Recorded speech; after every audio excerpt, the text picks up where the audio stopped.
Hello guys, welcome to my channel Lucent Adda. हम लोग Lucent सामान्य ज्ञान टॉपिक वाइज कवर कर रहे हैं।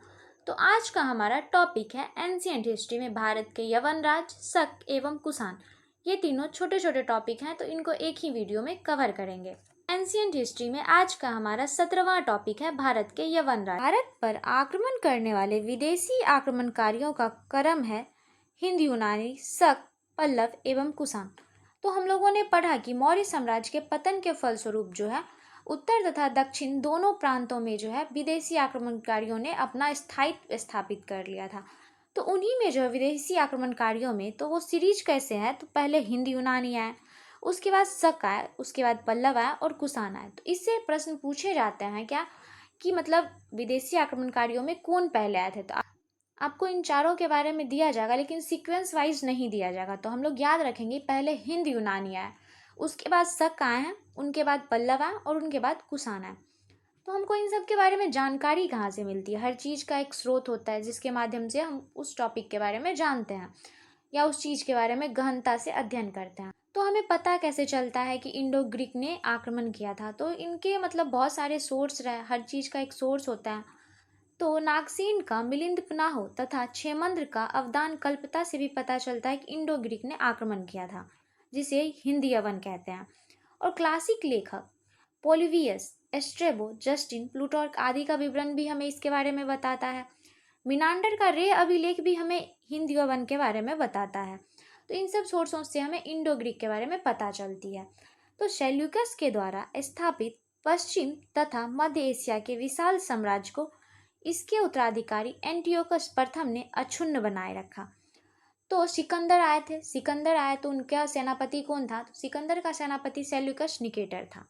तो सेल्यूकस निकेटर का युद्ध किन के बीच हुआ था? तो ये चंद्रगुप्त मौर्य के टाइम पीरियड पे हुआ था।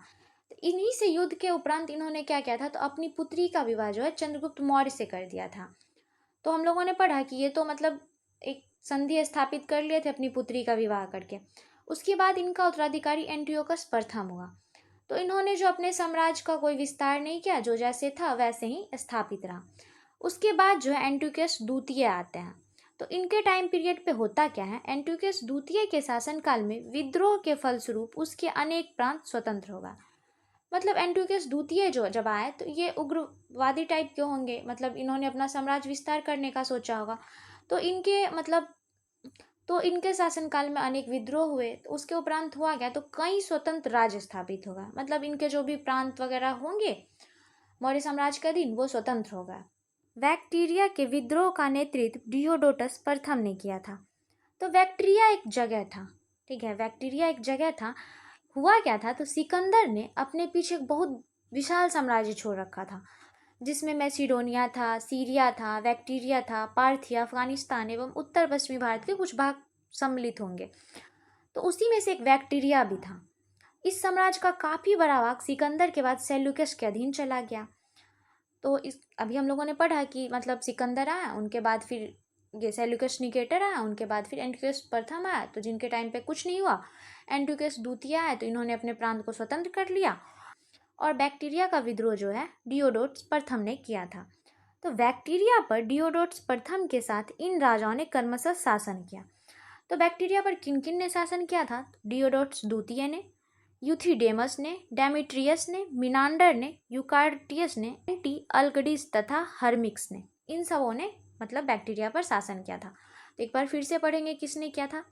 आक्रमण का जो नेतृत्व था वो डियोडोटस प्रथम ने किया था, परंतु शासन के क्रम में डियोडोटस द्वितीय आए, उसके बाद यूथिडेमस आए, डेमेट्रियस आए, मिनांडर आए, यूक्राटाइड्स आए, एंटी ऑल्किडिस आए, उसके बाद हर्मिक्स आए। भारत पर सबसे पहले आक्रमण बैक्टीरिया के शासक डेमेट्रियस ने किया।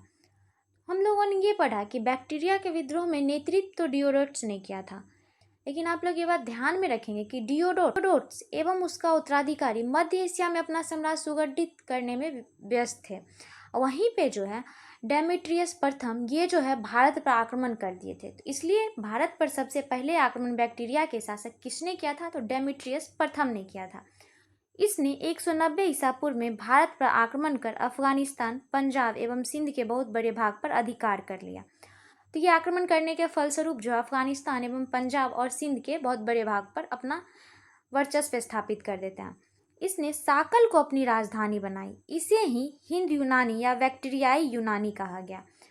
तो जो है इन्होंने अपनी राजधानी कहाँ बनाया, तो साकल को बनाया, और इसे ही हिंद यूनानी तथा बैक्टीरियाई यूनानी कहा गया है। डेमेट्रियस ने आक्रमण तो किया, उसके बाद उन्होंने क्या किया, तो भारतीयों के राजा की उपाधि धारण की, और इन्होंने जो है यूनानी तथा खरोष्टी दोनों लिपियों वाले सिक्के भी चलाए। तब डेमेट्रियस भारत में व्यस्त था, स्वयं बैक्टीरिया में एक यूक्रेटाइस भी भारत की ओर बढ़ा और कुछ भागों को जीतकर उसने तक्षशिला को अपनी राजधानी बनाया।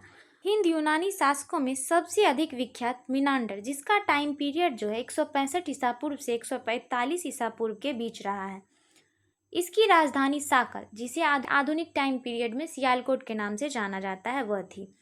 यह जो है शिक्षा का प्रमुख केंद्र था। साकल जो था वो शिक्षा का प्रमुख केंद्र था। मिनांडर को जो है बौद्ध साहित्य में मिलिंद के नाम से भी प्रसिद्धि मिली हुई है, और कहा जाता है कि ये डेमेट्रियस के कुल के ही थे।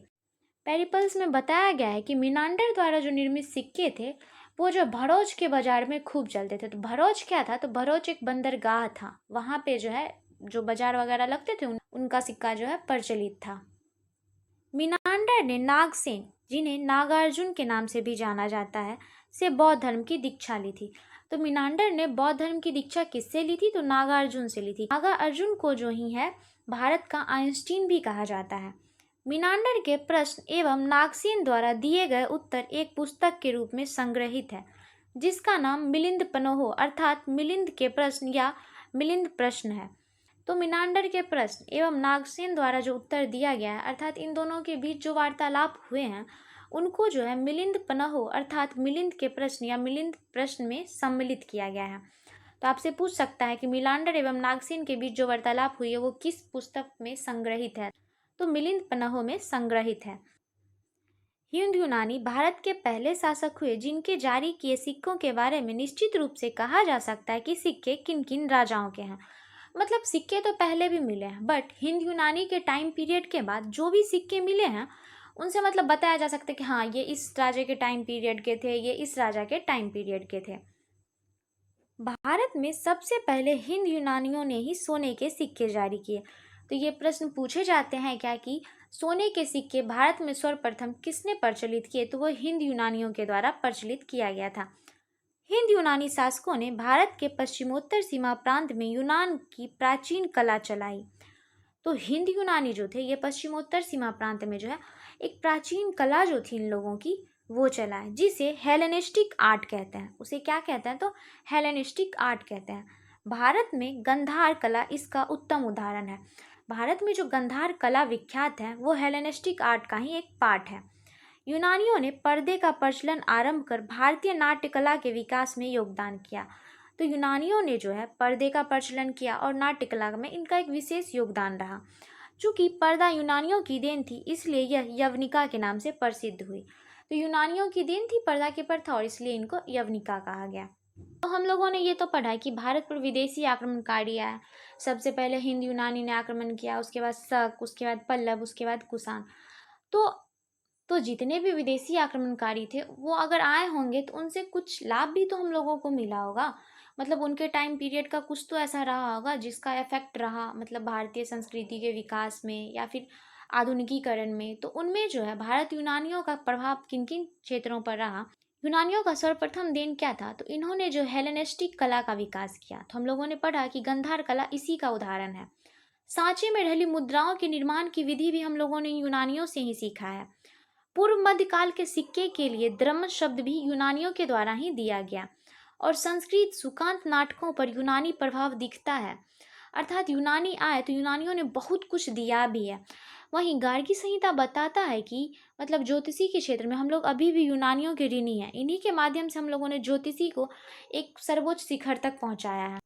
यूनानियों की देन ही है क्या कि सिक्कों के एक और जो है राजा की आकृति और दूसरी ओर जो है देवता की आकृति बनती थी। तो हम लोगों ने यूनानियों से बहुत कुछ सीखा है।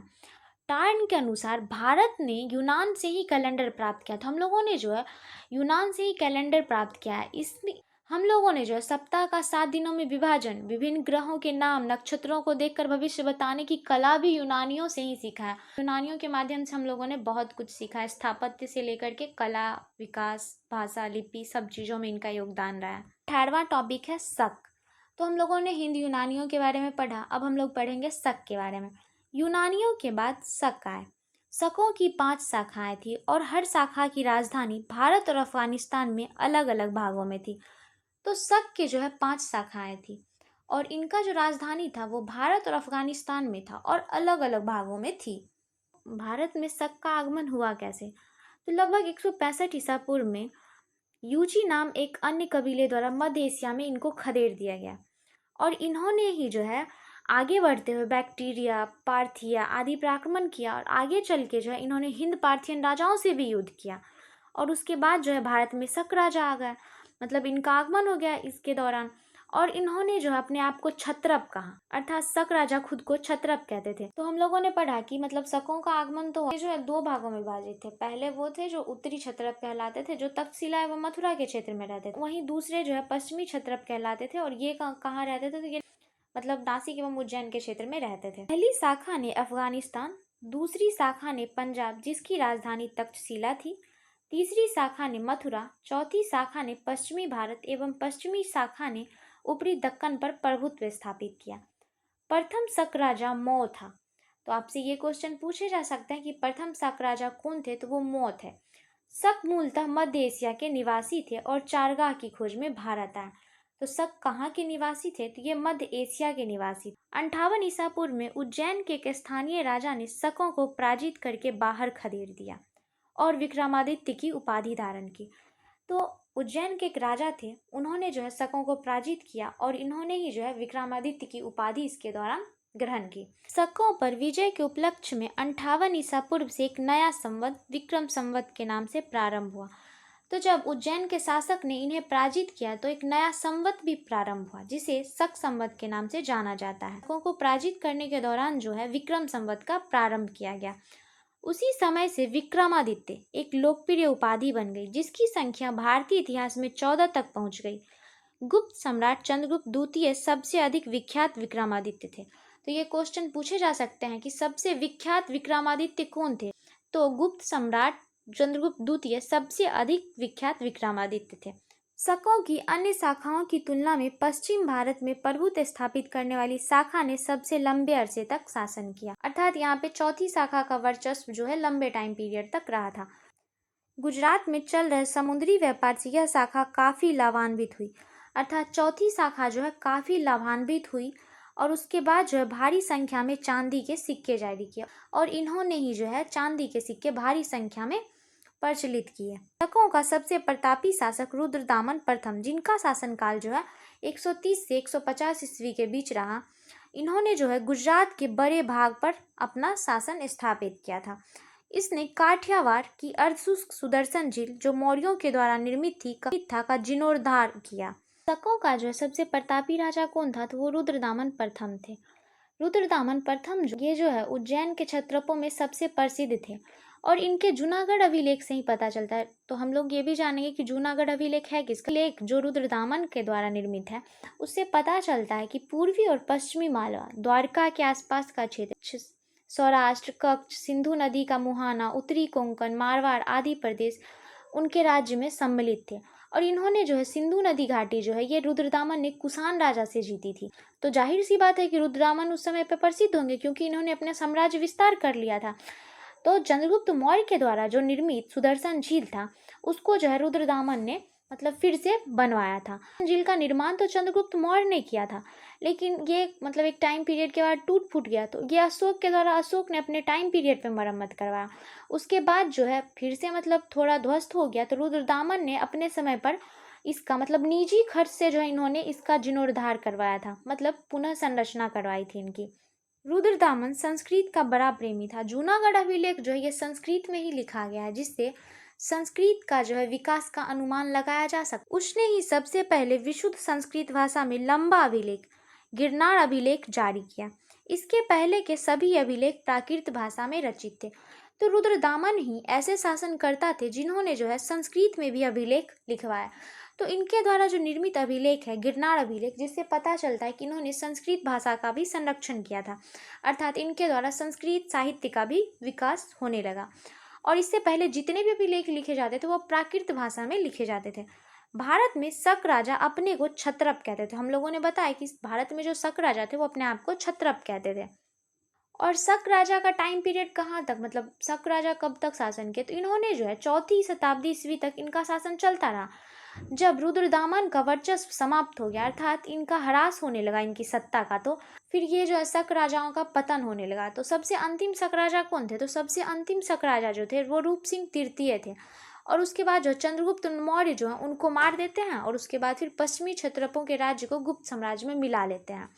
तो अंतिम राजा कौन हुए, तो वो रूप सिंह हुए। और रुद्रदामन के बाद इनकी सत्ता का पतन होने लगा, शक राजाओं का वर्चस्व खत्म हो गया। तो गुप्त सम्राट चंद्रगुप्त विक्रमादित्य ने इसको हरा करके जो है पश्चिमी क्षत्रपों के राज्य को गुप्त साम्राज्य में मिला लिया। उसके बाद शक राज्य की समाप्ति हो गई यहीं। अब हम लोग थोड़ा सा पल्लव के बारे में जान लेते हैं। तो पश्चिमोत्तर भारत में शकों के आधिपत्य के बाद पार्थियाई लोगों का आधिपत्य हुआ। सबसे प्रसिद्ध पार्थियाई राजा गोंडोफर्निस थे। तो शक के बाद पल्लव आए, तो इनका जो है सबसे प्रसिद्ध राजा कौन था, तो वो गोंडोफर्निस थे। इसी के शासन काल में सेंट थॉमस ईसाई धर्म का प्रचार करने के लिए भारत आया था। तो ये क्वेश्चन पूछे जा सकते हैं क्या कि किसके टाइम पीरियड में जो है सेंट थॉमस ईसाई धर्म का प्रचार करने के लिए आए थे, तो पल्लव वंश के शासनकर्ता गोंडोफर्निस के टाइम पीरियड में ये आए थे। पार्थियाई लोगों का मूल स्थान ईरान में था। तो अब हमारा 19वां टॉपिक है कुषाण। अब हम लोग पढ़ेंगे कुषाण राजवंश के बारे में। पल्लव के बाद कुषाण आए, जो यूची एवं तोखरी भी कहलाते थे। तो पल्लव के बाद कौन आया, तो कुषाण आया। और इनको किस नाम से जाना जाता था, तो यूची एवं तोखरी के नाम से भी इनको विख्याति प्राप्त थी। यूची नामक एक कबीला 5 कुलों में बट गया था। उन्हीं में से एक कुल के थे कुषाण। मतलब यूची नाम का जो कबीला था वो 5 भागों में विभाजित हो गया था, उनमें से एक थे कुषाण। कुषाण वंश के संस्थापक कुजुल कड़विशेष थे। तो कुषाण वंश के संस्थापक कौन थे, तो वो कुजुल कड़विशेष थे। इस वंश का सबसे प्रतापी राजा कनिष्क था। इनकी राजधानी पुरुषपुर या पेशावर थी। कुषाणों की द्वितीय राजधानी मथुरा थी। तो ये क्वेश्चन पूछे जा सकते हैं क्या, कुषाणों की द्वितीय राजधानी कहाँ थी, तो वो मथुरा थी। एवं इसकी प्रथम राजधानी कहाँ थी, तो पुरुषपुर, जिसे पेशावर के नाम से भी जाना जाता है, थी। कनिष्क ने 78 ईस्वी अर्थात गद्दी पर बैठने के समय में एक संवत चलाया जो शक संवत कहलाया। तो हम लोगों ने इससे पहले विक्रम संवत के बारे में पढ़ा, वो 58 ईसा पूर्व के दौरान थी। वहीं अभी कनिष्क जब अपनी गद्दी पर बैठते हैं तो इन्होंने जो शक संवत का प्रचलन किया था, जिसे भारत सरकार द्वारा प्रयोग में लाया जाता है। इस वंश के जो है तीसरे राजा थे कनिष्क।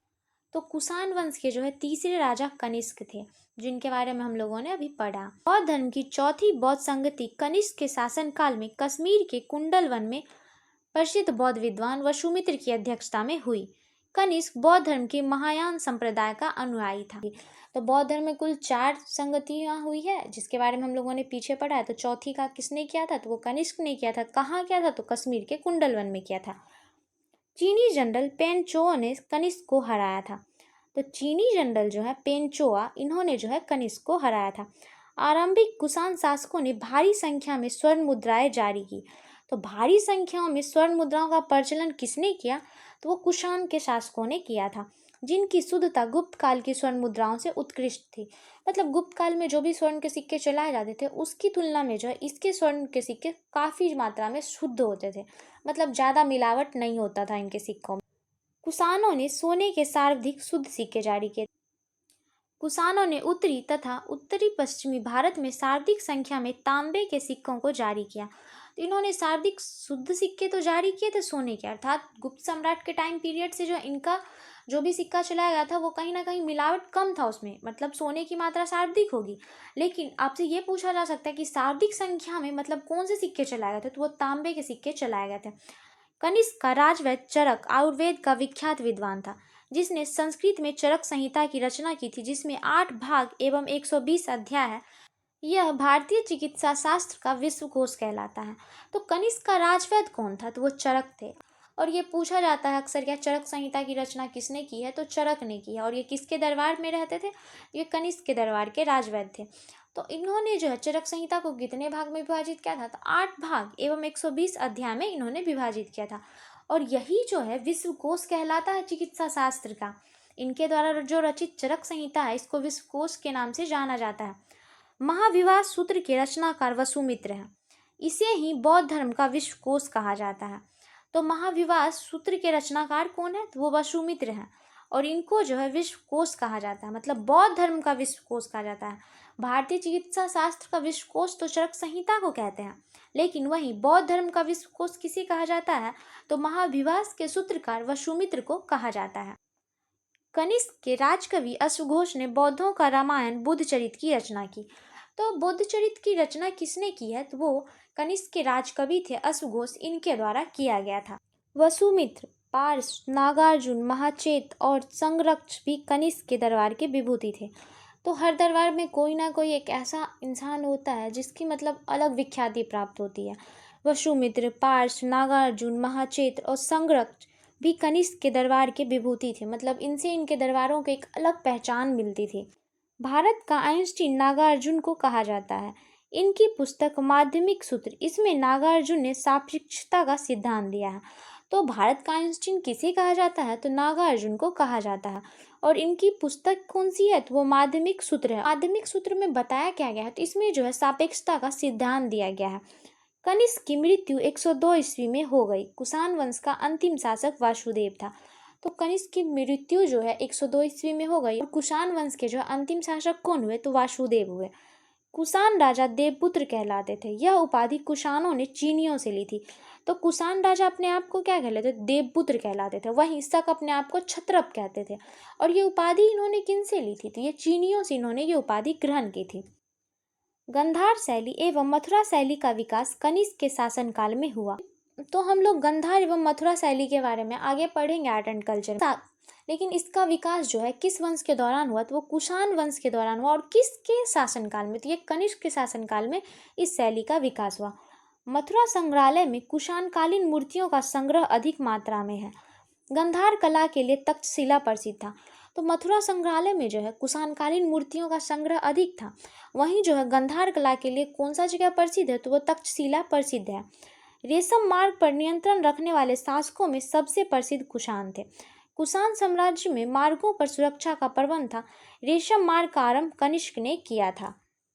रेशम मार्ग पर जो है कुषाण का आधिपत्य था, लेकिन रेशम मार्ग जो है ये 3 मुख्य शाखाओं में विभाजित था। तो वो कौन कौन से शाखा थे? तो पहला शाखा था कैस्पियन सागर से होकर के जाने वाला मार्ग। दूसरा था मर्व से फरात, जो यूफ्रेटस नदी होते हुए रूम सागर से बने बंदरगाह तक जाने का मार्ग था। वहीं तीसरा था भारत में लाल सागर तक जाने वाला मार्ग। तो ये तीनों मार्गों पर आधिपत्य किसका था? तो वो कनिष्क का था। रेशम बनाने की तकनीक का आविष्कार सबसे पहले चीन में हुआ। तो रेशम बनाने वाली तकनीक का आविष्कार सबसे पहले कहाँ पे हुआ? तो वो चीन में हुआ था। कुषाण काल में सबसे अधिक विकास वास्तुकला के क्षेत्र में हुआ। तो वास्तुकला के क्षेत्र में जो है सबसे ज़्यादा कुषाण काल के टाइम पीरियड पे विकास हुआ है। इसी काल में बुद्ध की खड़ी प्रतिमा का निर्माण हुआ है। तो बुद्ध की खड़ी प्रतिमा का निर्माण कब हुआ? तो बुद्ध की खड़ी प्रतिमा का निर्माण जो है कुषाण काल में ही हुआ है। हम लोग आगे पढ़ेंगे क्या गुप्त राजाओं ने तो मतलब योगदान दिया ही है सांस्कृतिक विकास में, लेकिन इससे पूर्व जो कुषाण युग में भी जो है सांस्कृतिक विकास में एक महत्वपूर्ण स्थान स्थापित कर लिया था। So guys, thanks for watching this video. अगर वीडियो अच्छा लगा हो तो चैनल को सब्सक्राइब करें, लाइक कर दें तथा बेल आइकन को प्रेस कर दें ताकि लूसेंट अड्डा का नोटिफिकेशन सबसे पहले आपके पास पहुंच सके।